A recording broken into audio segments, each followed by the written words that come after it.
दोस्तों, Warren Buffett दुनिया के चौथे सबसे अमीर आदमी हैं। इनकी नेटवर्थ है 154 बिलियन यूएस डॉलर्स, जिसको अगर हम इंडियन करेंसी में कन्वर्ट करें तो ये होते हैं 13 लाख हजार करोड़ रुपए से भी ज़्यादा। इन्होंने अपने अमीर बनने की शुरुआत सिर्फ $1000 से की थी। 2007 में ये दुनिया के सबसे अमीर आदमी भी बने। वहीं इनको मॉडर्न डे इन्वेस्टिंग में गुरु भी माना जाता है। जिस तरह ये इन्वेस्टिंग पे फोकस करते हैं और जो माइंडसेट रखते हैं वो आप खरीद नहीं सकते और ना ही कहीं से चुरा सकते हो। इन्होंने काफ़ी कम उम्र में छोटे मोटे जॉब्स करना शुरू कर दिया था। और दोस्तों, इनकी लाइफ को स्टडी करके हम बहुत सारे इंपॉर्टेंट लेसन सीख सकते हैं। ये book the snowball and the business of life, इसको वॉरेन बफेट की एक लौती और ऑथराइज्ड बायोग्राफी माना जाता है, जिसमें इनकी लाइफ को बहुत डिटेल में दिखाया गया है। और इसी बुक को काफ़ी सारे अवार्ड्स भी मिले हैं, जैसे best book of the year 2008 by Washington Post, Financial Times और भी बहुत सारी मैगजीन्स। तो क्या आप रेडी हो दुनिया के सबसे स्मार्ट, अमीर और एक्सपीरियंस इन्वेस्टर की लाइफ के सबसे इंपॉर्टेंट लेसन सीखने के लिए? Let's get started. लेकिन उससे पहले सब्सक्राइब दिस चैनल ताकि आप इन्वेस्टिंग, फाइनेंस और सेल्फ इम्प्रूवमेंट वीडियो सबसे पहले देख सको और आप भी स्मार्ट बन के फाइनेंशियल फ्रीडम हासिल कर सको। Lesson number 1, think long term. Warren Buffett का एक बहुत ही फेमस कोट है, my favourite holding period is for ever. इसका मतलब ये है कि वो कोई भी स्टॉक खरीदते हैं तो उसे बेचने की चिंता नहीं करते, वो स्टॉक को बेचने की सोचते ही नहीं। अब इस पे आप कहोगे तो वो प्रॉफिट कैसे कमाते हैं? क्योंकि स्टॉक मार्केट में तो लोग सस्ते में स्टॉक खरीदते हैं और उसे महंगे में बेचते हैं, और जो प्रॉफिट होता है वो उनका होता है। लेकिन मैं आपसे एक सवाल पूछता हूँ, आप गूगल पे जाओ और एक चीज़ सर्च करो, दुनिया के सबसे अमीर 500 लोगों की लिस्ट, और ये देखो कि उनमें से कितनों ने अपनी कंपनी के शेयर्स बेचे हैं पिछले कुछ सालों में। आप अगर जेफ बेजोस को देखो, जो फिलहाल दुनिया के दूसरे सबसे अमीर आदमी हैं इलॉन मस्क के बाद, वो अमेज़ॉन में इन्वेस्टेड रहते हैं। हम अमेज़ॉन से चीज़ें खरीदते हैं लेकिन कभी भी अमेज़ॉन कंपनी को नहीं खरीदते। मुकेश अंबानी को देख लो, जो इंडिया के सबसे अमीर आदमी हैं, और इनकी वेल्थ का सबसे बड़ा हिस्सा रिलायंस के शेयर्स में है, जिसको वो कभी नहीं बेचते और उसमें इन्वेस्टेड रहते हैं और उसके डिविडेंड्स को कंज्यूम करते हैं। तो वॉरेन बफेट का लॉजिक काफ़ी सिंपल है, आप कंपनीज में तभी इन्वेस्ट करो जब आपको इसमें इतना पोटेंशियल दिखता है कि वो फ्यूचर में अपना बिजनेस और मार्केट शेयर मेंटेन रखेगी। तो अगर ऐसा हुआ तो आपको हर साल डिविडेंड मिलेगा, जो कि अमीर लोगों की सैलरी होती है, जिसे आप कंज्यूम करके फाइनेंशियल फ्रीडम हासिल कर सकते हो। जब आप किसी भी कंपनी में इन्वेस्ट करते हो तब उसका डिविडेंड काफ़ी छोटा होता है, लेकिन आप शॉक हो जाओगे जब आप देखोगे कि डिविडेंड और फिक्स डिपॉजिट में कितना फ़र्क होता है लॉन्ग रन में। चलो एक छोटा सा एग्जाम्पल लेते हैं। कोका कोला के CEO, जिन्हें पूरी कंपनी में सबसे ज़्यादा सैलरी मिलती है, उन्हें 2017 में लगभग $1 करोड़ की सैलरी मिली। लेकिन वॉरेन बफेट को कोका कोला से उसी साल 59 करोड़ का डिविडेंड मिला, जबकि उन्होंने पूरे साल कुछ मेहनत भी नहीं की। जब CEO जॉब छोड़ देगा तब उसकी सैलरी बंद हो जाएगी, लेकिन वॉरेन बफेट को डिविडेंड मिलता रहेगा, क्योंकि उन्होंने खुद की नॉलेज से ऐसी कंपनी चुनी जिसके लॉन्ग टर्म में सर्वाइवल के चांसेस बहुत ही ज़्यादा हैं, और इसी को कहते हैं रियल फाइनेंशियल फ्रीडम। लेकिन ये सब तभी पॉसिबल होगा जब आप लॉन्ग टर्म सोच रखोगे। वो जब भी किसी कंपनी में इन्वेस्ट करते हैं तब उसकी बहुत ही ज़्यादा रिसर्च करते हैं और उसका एक बहुत ही इंपॉर्टेंट क्राइटेरिया चेक करते हैं, जिसे वो कॉम्पिटिटिव एडवांटेज या मोट कहते हैं। अब ये मोट बहुत ही इंटरेस्टिंग कॉन्सेप्ट है। इसका मतलब होता है किसी भी फोर्ट या बंगले के चारों तरफ एक गहरे तालाब का होना। इसकी वजह से हमला करने वाला दुश्मन आसानी से अटैक नहीं कर सकता। इनफैक्ट दुश्मन उस फोर्ट के अंदर भी नहीं आ सकता, क्योंकि उन्हें तैर के आना होगा, और जितनी देर में वो तैर के आएंगे उतनी देर में अंदर के सिपाही चौकन्ने हो जाएंगे। पहले के राजा तो इस तालाब में मगरमच्छ भी रखते थे, जिससे कि दुश्मन का अंदर आना नामुमकिन हो जाए। सिमिलरली इन्वेस्टिंग की दुनिया में एक कॉन्सेप्ट होता है जिसे हम कहते हैं बिजनेस मोट। ये बिजनेस मोट कुछ ऐसी चीज़ होती है जिससे कंपनी के पास कोई ऐसा प्रोटेक्शन होता है जिसकी वजह से कॉम्पिटिटर्स आसानी से उस कंपनी के कस्टमर्स को छीन नहीं सकते।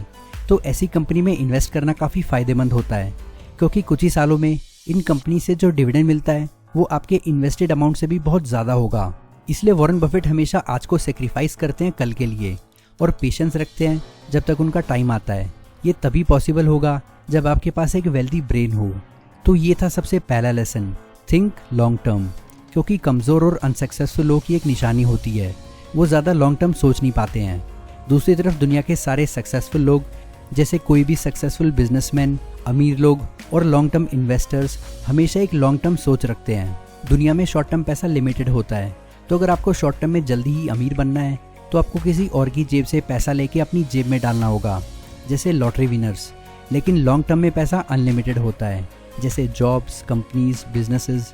वरना हम आज भी जंगल में होते और जानवरों का शिकार कर रहे होते अपने सर्वाइवल के लिए। जितने भी बुरे फाइनेंशियल एडवाइजर्स होते हैं, जैसे ट्रेडर्स, स्टॉक मार्केट ब्रोकर्स, ये सब शॉर्ट टर्म थिंकिंग रखते हैं। ये सिर्फ अपना सोचते हैं, जिसे हम ग्रीडी कहते हैं। और अच्छे फाइनेंशियल एडवाइजर्स, अच्छे coaches, true long term investors, ये हमेशा एक दूसरे को अमीर बनाने की कोशिश करते हैं और इसलिए ये खुद भी अमीर बनते हैं। Lesson number 2, start early. Warren Buffett जब छोटे थे, उन्होंने पिनबॉल का बिजनेस स्टार्ट किया, जिसमें उन्होंने पुरानी पिनबॉल मशीन्स खरीद के अच्छे लोकेशंस पे रख दिए, जैसे हेयर कटिंग सैलून्स के पास, क्योंकि वहाँ लोगों को अपनी बारी का वेट करना होता था। तो टाइम पास करने के लिए लोग कुछ ना कुछ गेम तो खेलेंगे ही। वो टाइम पे फ़ोन्स नहीं होते थे, तो वॉरेन बफेट उस टाइम इतने छोटे थे और उन्हें पता था कि सैलून ओनर्स उनका फ़ायदा उठा सकते हैं। तो जब भी वॉरेन बफेट उन सैलून ओनर्स के पास बात करने जाते थे, तो उनसे वो ऐसा कहते थे कि वो अपने बॉस की तरफ से आए हैं, लेकिन वो एक्चुअल में खुद ही बॉस थे। काफ़ी कम उम्र में उन्होंने अपना बिजनेस और इन्वेस्टमेंट शुरू की, जिसे मैं इस बुक का सेकंड इम्पॉर्टेंट लेसन मानता हूँ। 9 साल की उम्र में उन्होंने कोक बेचना शुरू किया। 10 साल की उम्र में उन्होंने फुटबॉल ग्राउंड में सिंग चने बेचने शुरू किए और 11 साल की उम्र में उन्होंने $120 जमा कर लिए थे, जो आज की तारीख में लगभग इंडियन रुपीज़ में 10 लाख रुपए से भी ज़्यादा होते हैं। 12 साल की उम्र में उन्होंने न्यूज़पेपर डिलीवरी का काम शुरू किया और ये सब्सक्रिप्शन बेस्ड था, जिसे उन्हें हर महीने इनकम मिलती थी। उनकी हर महीने की इनकम $175 थी, जो कि उनकी स्कूल टीचर से भी ज़्यादा थी। इनफैक्ट जब वो हायर स्टडीज़ के लिए यूनिवर्सिटी में पढ़ने गए, जहाँ बेंजामिन ग्राहम उनके प्रोफेसर थे, तब वॉरेन बफेट ने बेंजामिन ग्राहम की लिखी हुई सारी किताबें ऑलरेडी पढ़ी हुई थी। लेकिन फिर भी उन्होंने उस यूनिवर्सिटी में एडमिशन लिया, क्योंकि उन्हें देखना था कि बेंजामिन ग्राहम सोचते कैसे हैं और वो लोगों का पैसा हैंडल कैसे करते हैं। और इसी तरह उन्होंने अपनी लाइफ में बहुत ही जल्दी अपना पैशन ढूंढ लिया। अब हम यहाँ पे इन्हें लकी कह सकते हैं, क्योंकि लोग 25 साल की उम्र का होने के बाद भी अपना पैशन नहीं ढूंढ पाते। लेकिन अगर आप नोटिस करोगे तो वॉरेन बफेट ने अपने करियर की शुरुआत ही इतनी जल्दी की थी कि वो हर काम ट्राई करने लगे थे। बहुत सारे ऐसे छोटे मोटे जॉब्स जो उनके रिकॉर्ड में भी नहीं है। और जब आप इतने एक्सपेरिमेंट्स करते हो तो लक आपके फेवर में हो ही जाता है। आज की तारीख में हम ग्रेजुएशन हो जाने के बाद जॉब्स ढूंढते हैं, और वो भी लोगों को आसानी से मिलते नहीं हैं। और बुक्स तभी पढ़ते हैं जब हमें एग्ज़ाम देना होता है। इसलिए अगर आप किसी भी सक्सेसफुल आदमी से पूछोगे कि लक को कैसे हासिल करते हैं, तो वो यही कहेंगे, learn more, try more, fail more. तो दोस्तों, ये था लेसन नंबर 2, स्टार्ट अर्ली।